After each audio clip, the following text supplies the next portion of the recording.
we say good evening to you all. Welcome inside the locker room. My name is Justin Prince. Thank you so much for making us part of your Friday night. We've got plenty on tap for you, including college hoops coming up in just a little bit. But first, we're going to start things at the high school level. Out of 49 area high school boys basketball teams, only one remains standing from the 2-6-0. That would be the Canterbury Cavaliers. Deric Adams' squad is in the Class 1A state title game for the first time in program history. Now, with the NCAA tourney in town in Indianapolis, they've got a week to prep, so we got a chance to catch up with Coach earlier this week as he and the Cavs get set for the 1A title game next weekend. Here's a portion of that interview. Yeah, it's amazing. It's just a great opportunity for us as a coaching staff. It's a great opportunity first and foremost for the kids. You know, that's something from day one when I took over that we talked about. And we're not bashful when we say we wanted to hang banners, and we're right on target for that.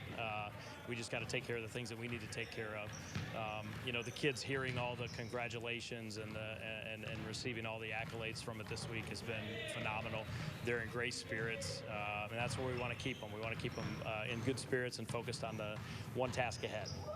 Not that boys basketball's, ever been terrible here, but, to do it at a school like Canterbury that's obviously been known for its soccer, both the boys and the girls, and then obviously the girls basketball run that they went on, a few years ago with Derby. How cool is it to kind of make a name for the basketball program a little bit at a school like this? Yeah, it's pretty cool. It's pretty cool.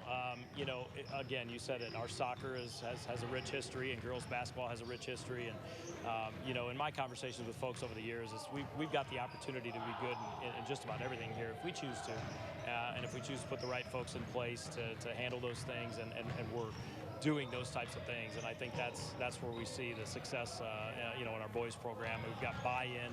I've got a great set of kids that have put in the hard work, energy, and effort. And when you do those types of things, it takes you to a whole new level. When you look back at last week, obviously it was two tough games for you guys against Elkhart Christian and Liberty Christian there up in Michigan City. What did you take away from those games that you take into these next 2 weeks of preparation, and just what did you like about those two games and the tough test you guys faced? Yeah, one word comes to mind, and that's resilience. I thought we showed great resilience in both of those games. The first game with Elkhart, Aiden Hibbert hits a big three at the end of the game to take it into overtime. And the first thing I did was hyper-focus on my guys as they walked off the court, and they fell maybe just short of swagger, honestly. There was a confidence and a little bit of a cockiness to them when they came off. And that told me all I needed to know, that we were ready to go, and we had a pretty good opportunity in the overtime and took advantage of it and really seized the opportunity to win that game.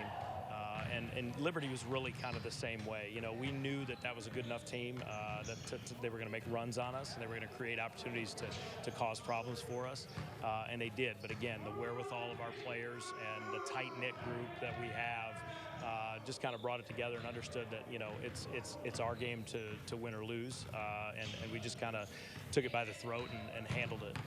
What do having two games like those, do for you guys heading into, this break and into a state championship round? Having, two games like that under your belt where your backs are against the wall multiple times in that game. Yeah. Just again, the idea that we're capable, right? With the schedule that we play, we've not seen those things before, and I think for us it's just working through that process, right? How do we put ourselves in a position to win those types of games? And I think we've found that out, and in finding that out, I just think it grows their confidence more and more each and every time. So I think it sets us up for success.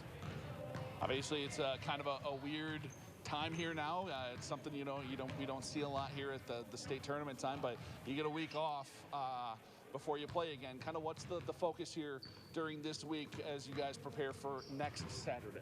Yeah, soak it all in. Again, first time we've ever been here. These kids are new to it. I'm new to it, and I said we've got to take time to kind of smell the roses a little bit, and understand and appreciate the accomplishments we have thus far. Obviously, we're not done yet, but we want them to enjoy it. There's to me, I've always been of the mindset, if you're involved in something, you want to have fun with it, and if you're not having fun with it, then is it really worth doing? And I want to make this worth doing for them. I was going to say, is there almost the pressure that you can over-prepare with, a week and a half, 2 weeks to get ready for this game? Yeah, there's that thought. It crosses your mind, like, where do we draw the line, and are we oversaturating them with with information? And I think I trust my coaching staff from that standpoint. They do a great job of dissecting what Bethesda's going to do, and I just think that creates the perfect environment for what we can and don't feel like we need to translate to the kids. And you're in hope that you're not flooding them with too much information and overworking their brains, right? How are the kids feeling? Do you feel like heading into this week and this next week, where you guys start to ramp things up and get ready for the game? Yeah, I think they feel fantastic. I think they're excited.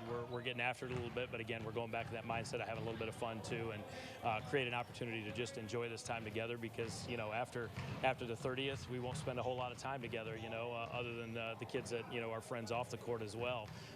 So I want to soak it in, and they want to soak it in, and we just want to relish the opportunity that we have, because not a lot of folks get this opportunity. All right, the Cavaliers and Bethesda Christian will face off in the Class 1A state title game next Saturday at Gainbridge Fieldhouse in Indianapolis. Tip is set for 10:30 a.m. We're going to have coverage for you all next week and on Saturday from the game down in Indy.